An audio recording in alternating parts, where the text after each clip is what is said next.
기운이 없고 위장이 약한 사람한테 지금 상훈자탕을 쓰는 거예요. 현미 추천을 많이 합니다. 그리고 현미밥을 못 드시는 젊은 사람들은 통밀빵 추천합니다. 이유가 뭘까요? 내가 먹는 음식 중에 섬유질이 굉장히 중요하거든요. 여러분 장 속에 미생물들이 가장 좋아하는 먹잇감은 섬유질입니다. 근데 현대인들은 이 섬유질 섭취가 많이 부족해져 있어요. 그래서 결과적으로 장에 사는 미생물들의 숫자 또는 그 종류가 많이 줄어들고 있다는 거죠. 그 결과 난치병들 또는 만성질환들이 너무너무 많아졌어요. 예를 들면 고혈압, 고지혈증, 당뇨병, 관절염 또는 치매 다 여기하고 연결돼 있어요. 장내 미생물하고 연결돼 있어요. 왜 장내 미생물을 여러분 풍부하게 만들어줘야 돼요.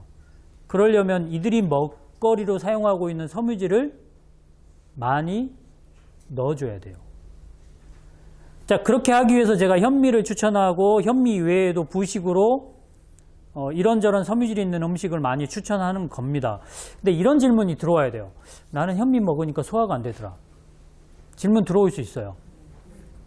자, 그러면 저는 되레 이렇게 질문을 하겠습니다. 여러분, 어렸을 때 나는 어렸을 때 우유 안 먹고 자랐는데 학교 가니까 급식을 해요. 우유 급식을.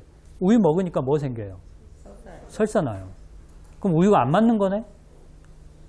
이렇게 생각해도 되나요? 자, 현미 먹으면 내가 안 먹던 현미를 먹으니까 소화가 안 돼. 그럼 나한테 안 맞는 거네? 이렇게 해버리면 안 된다는 뜻이에요, 지금. 왜 그러냐면 현미나 제가 추천하고 있는 음식들, 즉 섬유질이 많은 음식들은요, 내가 먹었을 때 장에서 그것을 소화를 시켜줄 수 있는 미생물이 만약에 많지 않다면 그냥 설사로 내려가는 거예요.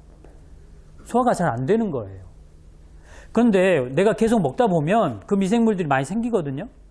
그럼 그때부터는 소화가 잘 돼요. 설사가 없어져요. 그래서 우리가 잠시 먹어보고 소화가 안 된다, 설사를 한다로 그 음식이 나한테 맞다 안 맞다를 평가할 수가 없어요. 예를 들면 내가 동남아 여행을 갔어요. 어떤 음식을 먹었어요. 근데 소화가 안 되네, 설사를 하네. 그 음식이 나한테 안 맞는다 이렇게 평가할 수 있나요? 그 나라 사람들은 잘 먹는데? 이거는 내가 낯선 음식이기 때문에 그래요. 물론 결과적으로 안 맞는 음식일 수도 있지만 한 번 먹어보고 두 번 먹어보고 그거를 평가할 수 없다는 뜻이에요. 이해되시죠? 그래서 여러분 이 강의를 방송으로 듣는 분들 꼭 기억을 하세요. 현미는 중요합니다. 섬유질 섭취가 많은 음식도 중요해요. 이게 내가 처음 먹었을 때 좀 불편함을 겪는다 해서 포기하면은 절대 안 됩니다. 여러분들의 그 전체적인 몸 상태를 개선하기 위해서는 반드시 필요한 과정이에요. 꼭 이걸 기억을 하시기 바랍니다. 자, 제가 주식으로 현미하고 까치콩을 넣어서 밥을 하라고 지금 했는데요. 그럼 까치콩 뭔지 모르시죠? 자, 인터넷 뒤져서 까치콩이 뭔지 확인하시기 바랍니다.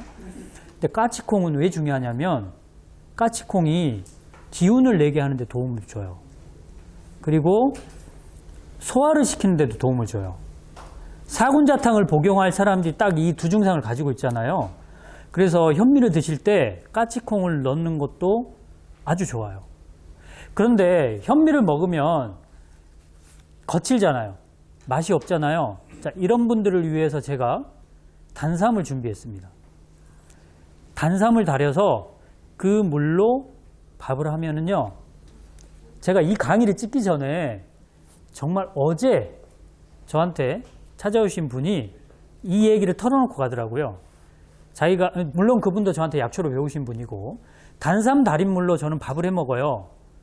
그러면서 하는 얘기가 윤기가 좔좔좔좔, 그리고 밥이 엄청 부드러워져요. 현미밥을 지을 때 단삼물로 달이면은 밥이 부드러워져요. 왜 그럴까요? 단삼이 지방을 녹이는 효과가 있기 때문에 그렇죠. 현미에 들어가 있는 그 조그만 지방을 녹여주면 부드러워져요. 윤기도 흐르고. 그래서 현미가 맛없다 하지 마시고요. 단삼 달인물로 밥을 하시기 바랍니다. 그분이 제가 물어봤어요. 얼마만큼 단삼을 넣으세요 했더니 밥 한 번 할 때, 밥 한 솥 할 때 그냥 단삼 대충 한 주먹 넣어가지고 이렇게 딱 한다고 하더라고요. 단삼을 한 주먹 집어서 다리는 거예요. 그 물을 달여가지고 탄수화물 버리고 그 물로 밥을 하는 거예요.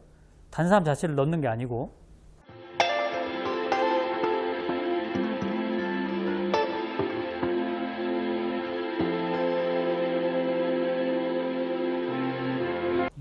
자, 그렇게 하시고, 자, 부식을 보면 배추와 물을 날 것으로 섭취한다라고 돼 있어요. 여러분, 이거 좀 어려운 미션인가요? 어려운 요구인가요? 배추는 그냥 우리가 쌈 재료로 먹기 때문에 생것으로 먹을 수 있죠. 무도 그럴 수 있나요? 우리나라 사람들은, 대한민국 사람들은요, 배추하고 무를 거의 매일 먹어요. 김치도 먹고 깍두기도 먹기 때문에. 근데 저는 섬유질 섭취를 늘리는 방향으로 여러분한테 추천할 거거든요. 그럼 배추 먹을 때, 무 먹을 때 좀 많은 양을 드시라고 권하고 싶은데,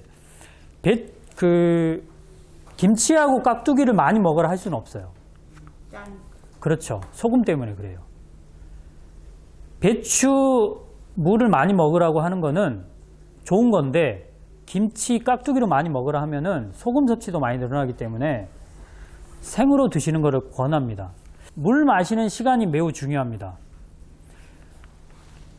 우리가 밥을 먹을 때 물을 많이 먹으면은 소화에 더 악영향이 갑니다.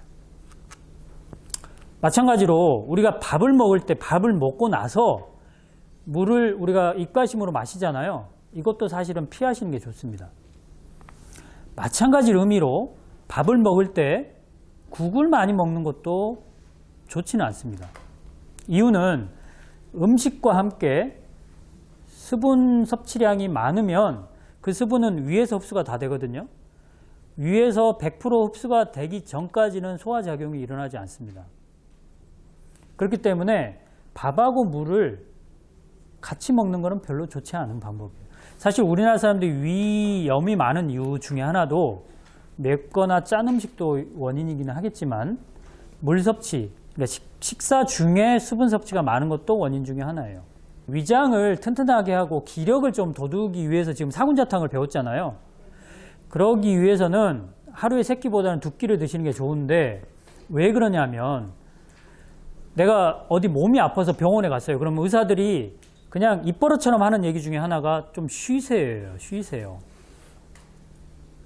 여러분 위장 기능이 좀 안 좋은 상태잖아요. 위장도 쉬어야 됩니다.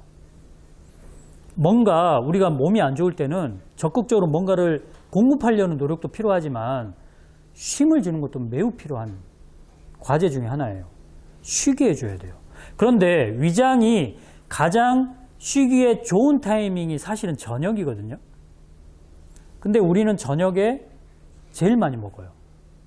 그러니까 이 습관을 좀 바꾸셔야 돼요. 4군자탕을 복용하면서 이렇게 음식 패턴을 좀 바꿔주면 사실 4군자탕만 복용하는 것보다 훨씬 더 강한 효과가 나옵니다. 빠른 효과가 나오고요. 자, 여기까지 해서 오늘은 4군자탕에 대해서 강의를 마치도록 하겠습니다.